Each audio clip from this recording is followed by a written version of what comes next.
Tibetan Prime Minister in exile, Lobsang Sangay, has appealed to the government of India to consider Tibet as a core issue between India and China. He was speaking to NDTV Sonia Singh on the program Your Call. All I want to say is India has done the most heavy lifting for Tibet and Tibetan people. We are really grateful, beyond measures, really. Now, only thing I can do is appeal to Indian politicians, Indian government, do consider Tibet as a core issue between India and China.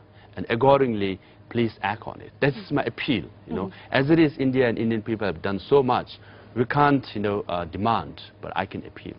There is worry as well that with the recent Chinese amendment which says that they will appoint the next Dalai Lama. Suppose in the future China appoints its own Dalai Lama. China has no legitimacy whatsoever on the issue of Dalai Lama. Number one, they say they are communists, and which regards religion as poison. Now, Communist Party trying to appoint a religious figure is ironic, if not ridiculous.